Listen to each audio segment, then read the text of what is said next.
الحمد لله وكفى وسلام على عباده الذين اصطفى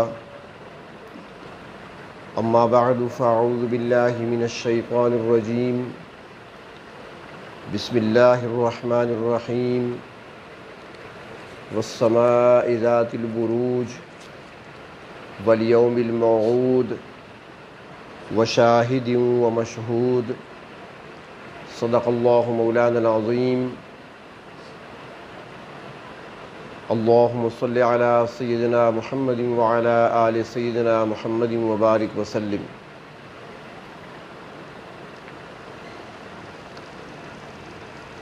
گزشتہ سوموار کی مجلس میں عشرہ ذی الحج سے متعلق کچھ عرض کیا تھا۔ یہ 10 دن اور یہ 10 راتیں اللہ تبارک و تعالی نے بطور خاص اس امت کو عطا فرمائی ہیں۔ احادیث مبارکہ میں جو ان کے بارے میں فضائل آتے ہیں آپ کی خدمت میں عرض کیے تھے۔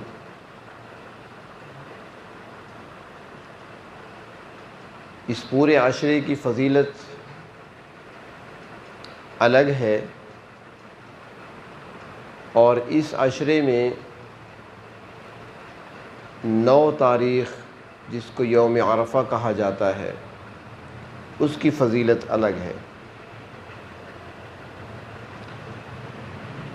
سورۃ البروج جو کہ آخری پارے میں ہے، 30ویں پارے میں قرآن حکیم میں، اس میں اللہ تبارک و تعالی چند قسمیں کھاتے ہیں، چند چیزوں کی قسمیں کھاتے ہیں، اور ان میں ایک قسم ہے یوم الموعود، اور ایک ہے شاہد، اور ایک ہے مشہود۔ حضرت ابو ہریرہ رضی اللہ تعالی عنہ سے روایت ہے، وہ فرماتے ہیں کہ نبی اکرم صلی اللہ علیہ وسلم نے اس کی تشریح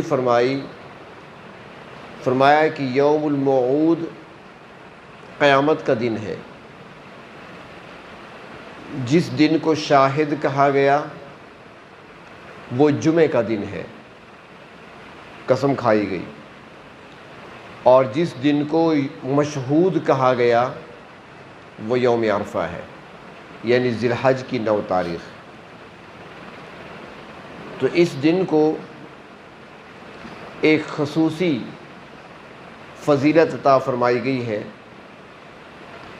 اور اہل ایمان کے لیے تو یہ دن ایک تاریخی حیثیت بھی رکھتا ہے، کیونکہ یہی وہ دن ہے کہ جس دن نبی اکرم صلی اللہ علیہ وسلم اپنے صحابہ کے ساتھ حج ادا فرما رہے تھے، اور 9 تاریخ کو ہی حج کا اہم رکن ادا کیا جاتا ہے عرفات کے میدان میں، جس کو وقوف عرفہ کہتے ہیں۔ اگر کوئی حاجی 9 تاریخ کو میدان عرفات نہ پہنچ سکے تو اس کا حج نہیں ہوتا، یہ اہم رکن ہے۔ تو نبی اکرم صلی اللہ علیہ وسلم عرفات کے میدان میں موجود تھے، اپنے صحابہ کے ساتھ حج ادا فرما رہے تھے۔ اس موقع پر اللہ تبارک و تعالی نے قرآن حکیم کی آیت نازل فرمائی، الیوم اکملت لکم دینکم واتممت علیکم نعمتی ورضیت لکم الاسلام دینا۔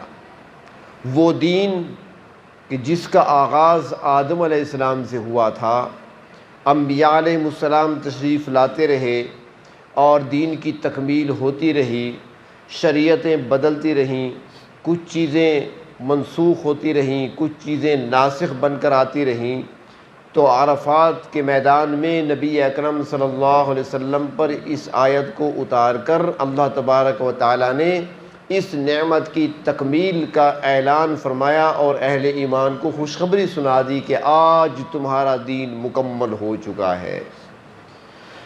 تو تاریخی لحاظ سے بھی اہل ایمان کے لیے یہ دن بڑی فضیلت اور اہمیت کا حامل ہے، اور اس دن کی فضیلت حدیث شریف میں فرمایا گیا کہ جو آدمی 9 ذی الحج کو روزہ رکھتا ہے، اس کو ذرا سمجھیں اس بات کو۔ بہت سارے ساتھی سوال کرتے ہیں، انٹرنیٹ کا زمانہ ہے نا، الیکٹرانک میڈیا ہے، تو گمراہ کیا جاتا ہے جوانوں کو، تو سوال کرتے ہیں کہ بھئی یہ تو عرفات کے میدان میں حاجی جمع ہوتے ہیں اور اسی نسبت سے اس کو یوم عرفہ بھی کہا گیا ہے، عرفات سے نسبت کی وجہ سے، تو یہ فضیلت ان کے لیے ہے، باقیوں کے لیے نہیں ہے۔ تو یہاں پر سمجھیں، یہ حدیث شریف ان کے لیے نہیں۔ سوال کیا گیا تھا نبی اکرم صلی اللہ علیہ وسلم سے کہ یا رسول اللہ صلی اللہ علیہ وسلم، اس دن روزہ رکھنا کیسا ہے؟ یوم عرفہ کا روزہ، ذی الحج کی 9 تاریخ کا روزہ رکھنا، یہ کیسا ہے؟ تو آپ صلی اللہ علیہ وسلم نے جواب میں ارشاد فرمایا کہ جو شخص 9 ذی الحج کو یعنی یوم عرفہ کو روزہ رکھتا ہے تو ایک دن کے روزے سے اللہ تبارک و تعالیٰ 1 سال کے پچھلے گناہ معاف کرتے ہیں، 1 سال کے آئندہ کے گناہ معاف فرماتے ہیں، 2 سال کے گناہ۔ اب جو کہتے ہیں کہ یہ فضیلتیں تو ان کے لیے ہیں، یوم عرفہ ہے جو عرفات میں موجود ہیں، تو وہ یہ بات شاید بھول جاتے ہیں کہ یوم عرفہ کو جو حاجی حج کے لیے گئے ہوئے ہیں عرفات کے میدان میں، ان کے لیے تو روزہ مستحب ہے ہی نہیں۔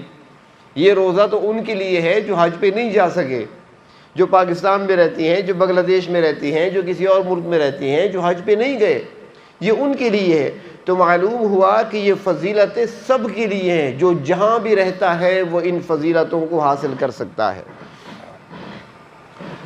تو اس دن کی فضیلت بیان فرما دی گئی، تو اب اندازہ اس سے لگایا جائے کہ جو ایک روزہ رکھتا ہے 9 ذی الحج کو، اس کی اتنی فضیلت ہے کہ 1 سال کے پچھلے گناہ معاف ہوتے ہیں اور 1 سال کے آئندہ کی خطائیں پیشگی معاف کر دی جاتی ہیں۔ سال تو بعد میں آئے گا، شروع تو آگے ہوگا، لیکن خطاؤں کو پیشگی معاف کر دیا جاتا ہے، گناہوں کو پیشگی معاف کر دیا جاتا ہے، یہ انعام دیا جاتا ہے یوم عرفہ کو۔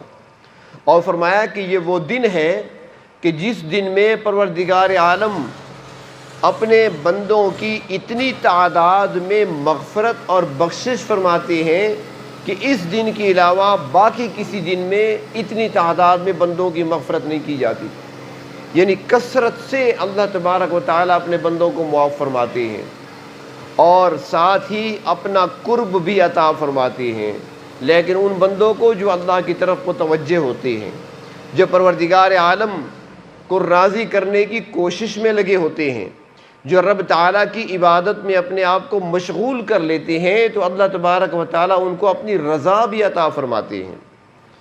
اور جو میدان عرفات میں ہوتے ہیں ان کے لیے تو بطور خاص انعامات ہوتے ہیں۔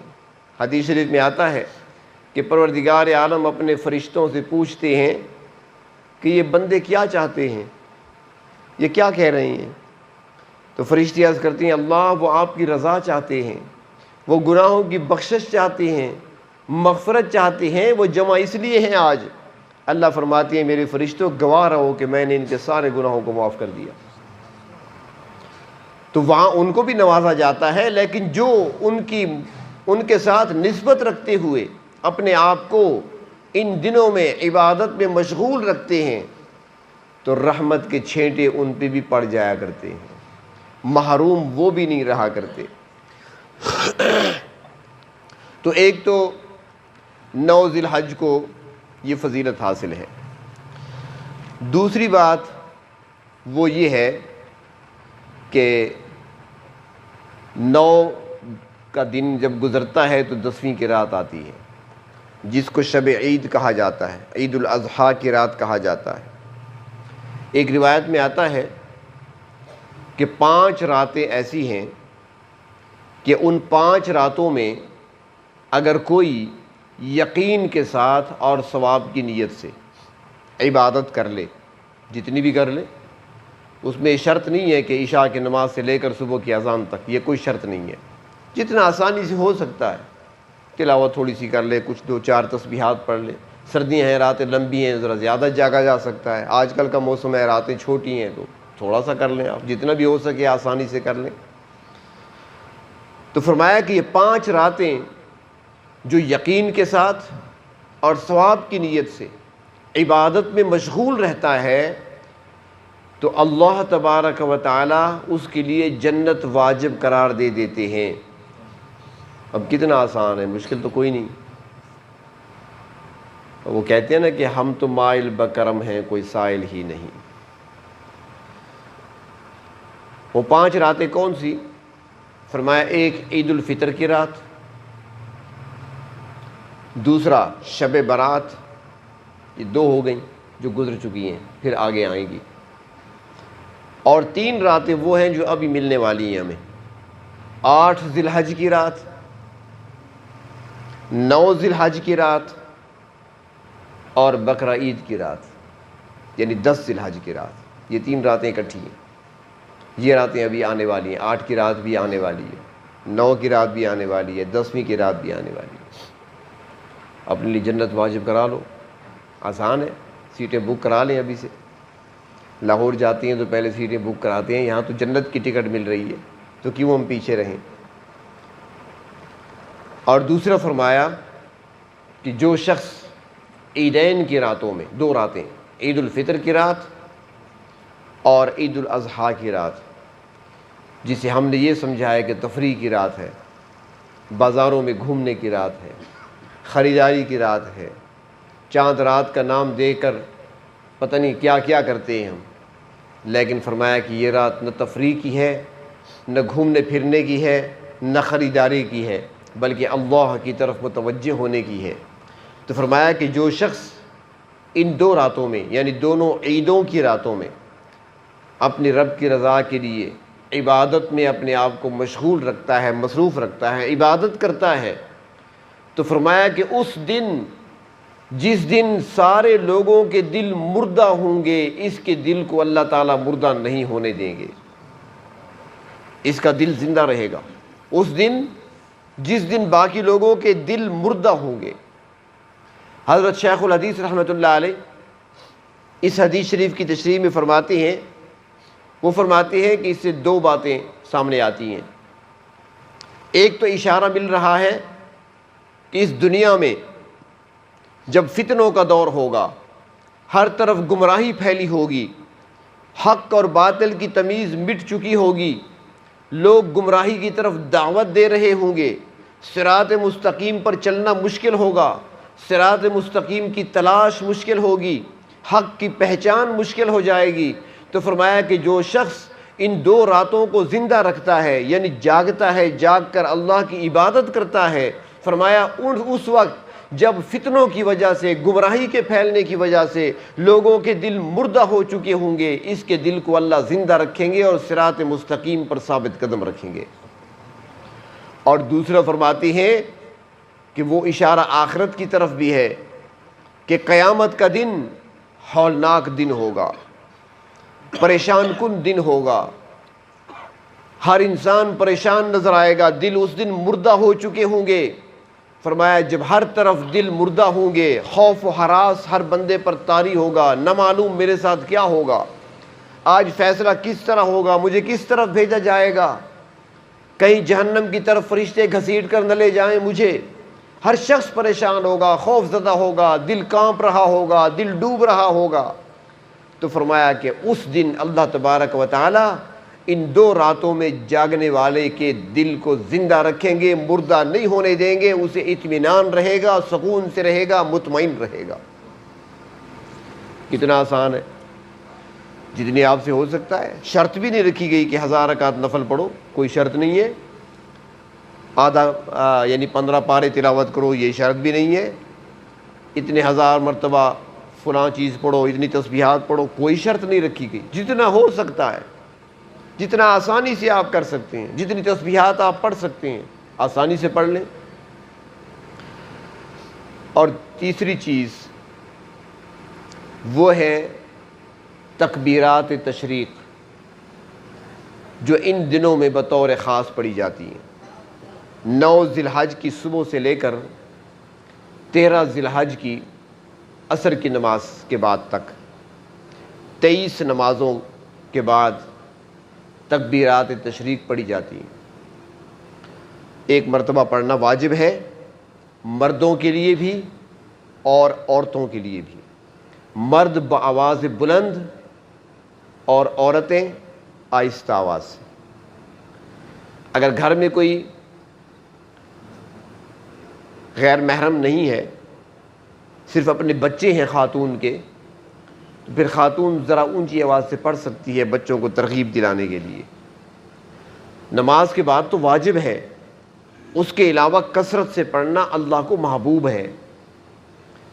اس کو صرف یہ نہیں کہ نماز کے بعد ایک بار پڑھ لیا، نہیں، دن رات پڑھیں۔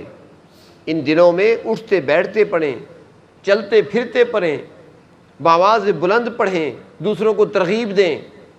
صحابہ کرام رضی اللہ تعالی عنہم ایک دوسرے کو ترغیب دیا کرتے تھے۔ ایک روایت میں آتا ہے حضرت عبداللہ ابن عمر رضی اللہ تعالیٰ عنہ بازار کی طرف چلے ان ایام میں۔ جب بازار گئے تو وہاں پر یقیناً بازار میں غفلت طاری ہوتی ہے، گاہک ہے، خریدار ہیں، مشغول ہے، ہر بندہ وہاں پر مصروف ہے۔ جب بازار گئے تو دیکھا لوگ غفلت میں ہیں، تو حضرت عبداللہ ابن عمر نے اونچی آواز سے تکبیرات تشریق پڑھی، اللہ اکبر اللہ اکبر، لا الہ الا اللہ واللہ اکبر، اللہ اکبر وللہ الحمد۔ جب انہوں نے اونچی آواز سے پڑھی، جو ساتھ تھے انہوں نے بھی پڑھ لی۔ جب انہوں نے پڑھی، دکانداروں نے سنا تو انہوں نے پڑھ لی۔ دکانداروں نے پڑھنا شروع کیا تو گاہکوں نے بھی پڑھ لی۔ فرماتے ہیں کہ چند لمحوں کے بعد پورا بازار مدینے کا تکبیرات تشریق کی آوازوں سے گونج رہا تھا۔ تو ایک دوسرے کو ترغیب دلانا اور کثرت سے اٹھتے بیٹھتے پڑھنا ان دنوں میں اللہ کو یہ بہت پسند ہے۔ یہ ایک ترانہ ہے، اس امت کو ایک تحفہ دیا گیا ہے، اس کے پیچھے عظیم قربانی چھپی ہوئی ہے، اس کے پیچھے عشق و مستی کا ایک عظیم سفر ہے جو ہمیں نظر نہیں آ رہا، اس کے پیچھے محبتوں کی ایک داستان چھپی ہوئی ہے، اس کے پیچھے حیرت و استعجاب کا ایک سمندر ہے کہ جب حضرت ابراہیم علیہ السلام اپنے لخت جگر کو لے کر منا میں زمین پر لٹاتے ہیں رب کے حکم پر، اور اوندھے منہ لٹائے ہوئے ہیں جیسے ہم سجدے میں ہوتے ہیں، اوندھے منہ، اور چھری اٹھائی ہوئی ہے، آنکھوں پہ پٹی باندھی ہوئی ہے تاکہ نظر نہ پڑے بیٹے پر، شفقت پدری جاگ نہ اٹھے، قربانی میں کہیں پر کوئی خلل نہ آ جائے۔ حضرت اسماعیل کی نصیحت تھی، چنانچہ آنکھوں پر پٹی بندھی ہوئی، اسماعیل کو الٹے منہ لٹھائے ہوئے، چھری ان کی گردن پہ رکھی ہوئی ہے۔ ایک عظیم اور ایک عجیب نظارہ تھا۔ فرمایا فرشتوں میں کوہرام مچ گیا، آسمانوں پہ شور بلند ہوا، اللہ یہ کیا ہو رہا ہے؟ اللہ یہ آپ کا وہ بندہ جو آپ کی محبت کے نشے سے سرشار ہے، وہ ابراہیم جس کی محبت کا یہ عالم کہ ایک مرتبہ جبریل امین امتحان کے لیے آئے۔ یہ وہ زمانہ تھا جب ابراہیم علیہ السلام فلسطین کے جنگلوں میں بکریاں چرایا کرتے تھے، بکریوں کا ریوڑ لیے چرا رہے ہیں، بکریاں چر رہی ہیں اور خود درخت کے ساتھ ٹیک لگائے اللہ کی یاد میں ڈوبے ہوئے ہیں۔ انسانی شکل میں فرشتہ آتا ہے، دور کھڑے ہو کر اللہ کے نام لیتا ہے، هو اللہ الذی لا الہ الا هو الرحمن الرحیم الملک القدوس السلام المؤمن، اللہ کے نام پڑھ رہا ہے بڑی محبت سے، فرشتے کی آواز ہے۔ حضرت ابراہیم علیہ السلام فوراً متوجہ ہو جاتے ہیں آواز کی طرف، اللہ کے پیارے نام سنے، مزہ آ گیا۔ ہمیں آتا ہے مزہ؟ ہم نے اس نام کو دل میں اتارا کہاں ہے؟ ہم نے اس نام کو دل میں اتارا ہی نہیں ہے۔ اگر یہ نام دل میں اتر جائے تو پھر چاشنی ایک عجیب چیز ہے۔ حضرت شبلی رحمۃ اللہ علیہ کے بارے میں آتا ہے کہ وہ جیب میں مٹھائی رکھا کرتے تھے، اس زمانے کے مطابق جو ہوگی، جو بھی ان کے سامنے اللہ کا نام لیتا تھا فوراً مٹھائی منہ میں ڈالتے۔ کسی نے کہا حضرت کیا کرتے ہو؟ فرمایا میرے محبوب کا نام لیا اس نے۔ یہ محبتیں تھیں۔ اس لیے کسی نے کہا ہے نا کہ اللہ اللہ چشیری استنام، اللہ کتنا پیارا نام ہے آپ کا، کتنا پیارا نام ہے آپ کہ جب میں لیتا ہوں نام زبان پہ آتا ہے، شیر و شکر میش و جانم تمام، تو مٹھاس میرے پورے جسم میں پھیل جاتی ہے. ہماری تو زبان تک بھی نہیں آتی، جسم میں کہاں پھیلے. تو حضرت ابراہیم علیہ السلام اللہ کی محبت میں سرشار کھڑے ہوئے ہیں، فرشتہ اللہ کے نام لیتا ہے. جب نام سنے اس طرف متوجہ ہوئے، دیکھا کون ہے. جب دیکھا تو ایک بندہ کھڑا تھا، انسانی شکل میں تھا. وہ خاموش ہو گیا، ابراہیم کو دیکھ کر متوجہ اپنی طرف دیکھ کر خاموش ہو گیا. حضرت ابراہیم نے فرمایا کہ بھائی ذرا ایک بار اور سنا دو. اس نے کہا کیوں سناؤں، وہ تو امتحان کے لیے آیا تھا، کیوں سناؤں بھائی، میں تو نہیں سناتا. منتیں کرنے لگے، ایک بار سنا دو، مجھے بڑا مزہ آیا، میرے اللہ کے نام سنا دو. اس نے کہا ویسے تو نہیں سناتا، مجھے کیا دو گے، مجھے کیا دو گے. حضرت ابراہیم علیہ السلام نے فرمایا یہ بکریاں دیکھ رہے ہو نا، یہ بکریاں اللہ نے مجھے دی ہوئی ہیں، مجھے اللہ کے نام سنا دو، یہ آدھی بکریاں تم لے جاؤ. ایک بکری نہیں، آدھی بکریاں تم لے جاؤ. اس نے پڑھنا شروع کر دیا. حضرت ابراہیم علیہ السلام کو پھر مزہ آ گیا. جب وہ خاموش ہوا تو فرمایا ایک بار سناؤ. اس نے کہا ابراہیم بس کافی ہے. اس نے کہا نہیں ایک بار اور سنا دو. وہ کہنے لگا اب کیا دو گے. فرمایا جو آدھی بکریاں بچ گئی ہیں وہ بھی تم لے لو، میں خالی ہاتھ واپس چلا جاؤں گا، آج میرے اللہ کے نام مجھے سنا دو. فرشتے نے پھر سنا دیے. جب وہ خاموش ہوا تو کہنے لگے ایک بار اور سنا دو. اس نے کہا ابراہیم اب تو بکریاں ساری مجھے دے چکے ہو، اب مجھے کیا دو گے، تمہارے پاس کیا بچا ہے اب. حضرت ابراہیم فرماتے ہیں، جھوم کر کہتے ہیں محبت میں، رب کی محبت میں، کہ اے اللہ کے بندے میرے اللہ کے نام مجھے سنا دو.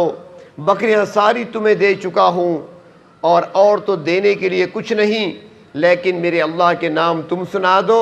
بکریاں چرانے کے لیے تمہیں چرواہے کی تو ضرورت ہوگی نا، میں تمہارا چرواہا بن جاؤں گا. یہ محبت ہے. فرشتوں میں کوہرام مچا ہے. اللہ اتنی محبت جس خلیل کے دل میں ہے، یہ کیا کر رہا ہے، وہ اپنے لخت جگر کے گلے پر چھری رکھ دی اس نے. اللہ یہ ماجرا کیا ہے، اللہ کیا ہو رہا ہے. کوہرام مچا ہوا ہے فرشتوں میں، اور فرشتے اللہ کی بڑائی، اللہ کی عظمت بیان کر رہے ہیں. اللہ اکبر اللہ اکبر. اللہ تبارک و تعالیٰ کی بڑائی، اللہ کی عظمت فرشتے بیان کر رہے ہیں. آوازیں پہنچتی ہیں حضرت خلیل کے کانوں تک، حضرت ابراہیم کے کانوں تک آواز پہنچتی ہے فرشتوں کی تکبیر کی. یہ یہیں سے جواب دیتے ہیں لا الہ الا اللہ واللہ اکبر. جواب دیتے ہیں انہیں اللہ کے سوا معبود کوئی نہیں، میرے رب آپ ہی میرے معبود ہیں، آپ کے سوا معبود کوئی نہیں، اور ساری بزرگی برتری عظمت آپ کے لیے ہے. اللہ آپ ہی نے بیٹا دیا تھا، آپ ہی کے نام پہ قربان کر رہا ہوں. جب حضرت ابراہیم علیہ السلام اللہ کی توحید کا اعلان کرتے ہیں، اللہ کی عظمت بیان کرتے ہیں، تو حضرت اسماعیل چھری کے نیچے سے پکار اٹھتے ہیں اللہ اکبر وللہ الحمد. اے میرے رب آپ کا شکر ہے کہ میری قربانی کو آپ نے قبول کر لیا. تو ان الفاظ کے پیچھے محبت میں ڈوبے ہوئے وہ کلمات ہیں جو ابراہیم علیہ السلام کی زبان سے نکلے تھے. ان تکبیرات اور ان الفاظ کے پیچھے حضرت اسماعیل علیہ السلام کی قربانی کا وہ جذبہ ہے جو اس کے پیچھے چھپا ہوا ہے. اور ان الفاظ کے پیچھے فرشتوں کی وہ حیرت و استعجاب بھی ہے جو فرشتوں نے دیکھ کر اللہ کی بڑائی اور عظمت کو بیان کیا تھا. اللہ رب العزت کو یہ کلمات، یہ الفاظ ایسے پسند آئے کہ اللہ تعالیٰ نے قرآن حکیم میں فرمایا نا کہ وَتَرَكْنَا عَلَيْهِ فِي الْآخِرِينَ. ابراہیم یہ تیری کہانی، یہ تیری باتیں، یہ تیرے طریقہ، یہ تیری سنت، اس کو ہم باقی رکھیں گے. تو وہ قربانی بھی باقی ہے، اور وہاں پر کہے گئے الفاظ بھی تکبیرات کے تشریق کی صورت میں ہمارے پاس اللہ نے بھیج دیے. یہ تحفہ ملا ہے ہمیں، اسے کثرت سے پڑھیں. ان دنوں میں اللہ کو بہت پسند ہیں یہ کلمات، اللہ کو بہت محبوب ہیں یہ کلمات. تو نماز کے بعد پڑھنا یہ تو واجب ہے، ایک بار آواز بلند سے پڑھنا. ہمارے ہاں یہ ہوتا ہے کہ باقی بولنے میں، کسی کو آواز دینے میں ہم شرم محسوس نہیں کرتے، کسی اور بات میں ہم شرم محسوس نہیں کرتے. لیکن جب ایسا موقع آتا ہے کہ اللہ کی عظمت بیان کرنی ہو، اللہ کا نام لینا ہو، اللہ کی حمد و ثنا کرنی ہو، تو ہمیں شرم آتی ہے۔ اکثر مسجدوں میں بڑی آہستہ پڑھی جاتی ہیں تکبیرات، آواز نہیں نکلتی۔ تو اس میں ایک تو یہ کیا کریں کہ تکبیرات تشریق بآواز بلند پڑھیں، کیونکہ اس سے اسلام کی شان و شوکت کا ایک اندازہ ہوتا ہے اور اظہار ہوتا ہے، یہ شعائر میں سے ہے۔ ایسے پڑھیں، حضرت مفتی اعظم مفتی محمد شفیع رحمۃ اللہ علیہ فرماتی ہیں کہ تکبیرات تشریق ایسی پڑھیں کہ تمہاری مسجدیں گونج اٹھیں اللہ کی عظمت اور بڑائی کے کلمات سے، بآواز بلند پڑھا کریں۔ دوسری بات یہ ہے کہ ذرا آرام سے پڑھا کریں۔ ہمارے یہاں بڑی اسپیڈ میں پڑھا جاتا ہے، بعض خیر امام صاحبان بھی جلدی کرتے ہیں اور مقتدی حضرات ان سے پہلے مقابلہ ہوتا ہے کون پہلے ختم کرتا ہے۔ اللہ کی عظمت، اللہ کی بڑائی اطمینان سے، ادب و احترام سے ہونی چاہیے۔ اللہ اکبر، اللہ اکبر، لا الہ الا اللہ واللہ اکبر، اللہ اکبر وللہ الحمد، ٹھہر ٹھہر کر سکون کے ساتھ، کوئی جلدی نہیں ہے۔ تو ان دنوں میں ان کی کثرت رکھیں، اٹھتے بیٹھتے پڑھیں، چلتے پھرتے پڑھیں، ایک دوسرے کو تلقین کریں، ایک دوسرے کو ترغیب دیں، ایک دوسرے کو دیکھ کر پڑھیں۔ دکان پہ آپ بیٹھے ہیں، دکاندار ہیں، کام کر رہے ہیں، کچھ پڑھ رہے ہیں، آپ کام کر رہے ہیں، دوران کام پڑھ لیا کریں اونچی آواز سے، دوسروں کو ترغیب ہو جائے گی۔ پھر کچھ اپنا کام کر لیں، پھر یہ کلمات پڑھ لیں، وقفے وقفے سے اس کو پڑھتے رہیں، لیکن آواز کے ساتھ پڑھیں تاکہ دوسروں کو بھی ترغیب ہو کہ ان دنوں میں نے یہ کام کرنا ہے، یہ عمل کرنا ہے، اللہ کو پسند ہے، اللہ کو محبوب ہے۔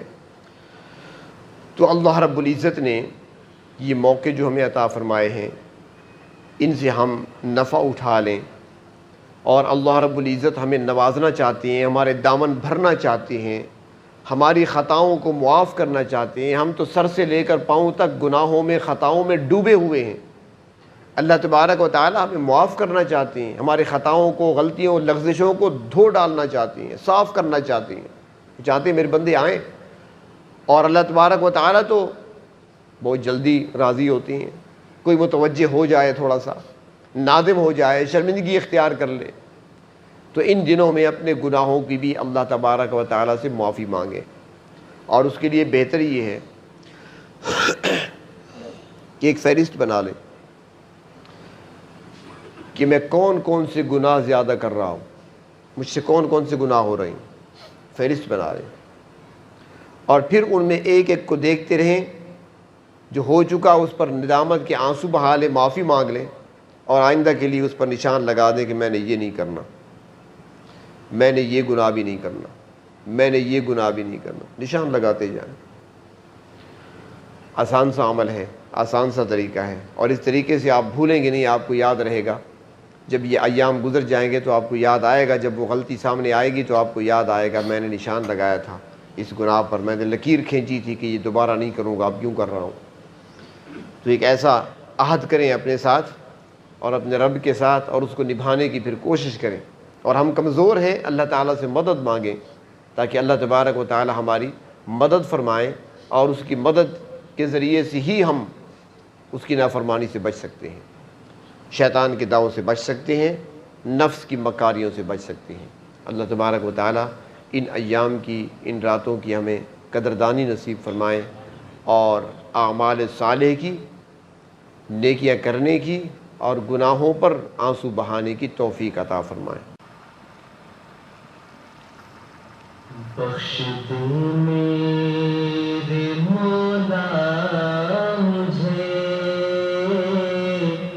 میں بڑا ہی گنہگار ہوں۔ بخش دے میرے مولا مجھے، میں بڑا ہی گنہگار ہوں۔ تیرا اقرار مجرم ہوں میں، اور مجبور و لاچار ہوں۔ تیرا اقرار مجرم ہوں میں، اور مجبور و لاچار ہوں۔ خطا ہی خطا، تو ہے بے حد عطا ہی عطا، میں سراپا خطا ہی خطا، تو ہے بے حد عطا ہی عطا، تو ہے بے حد عطا ہی عطا،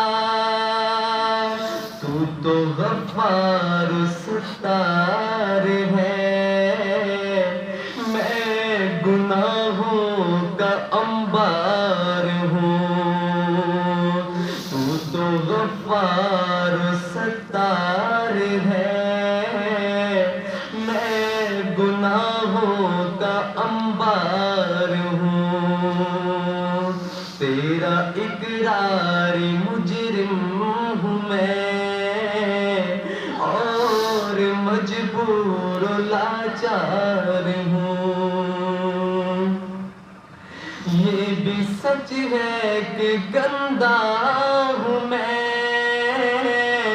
کچھ بھی ہوں تیرا بندہ ہوں میں، یہ بھی سچ ہے کہ گندا ہوں میں، کچھ بھی ہوں تیرا بندہ ہوں میں، کچھ بھی ہوں تیرا بندہ ہوں میں، میرے سینے میں توحید ہے، میں نبی کا فداکار ہوں، میرے سینے میں توحید ہے، میں نبی کا فداکار ہوں، تیرا اقرار مجرم ہوں میں، اور مجبور و لاچار ہوں، آہ کتنا نکما ہوں میں، کھا رہا ہوں تیری نعمتیں،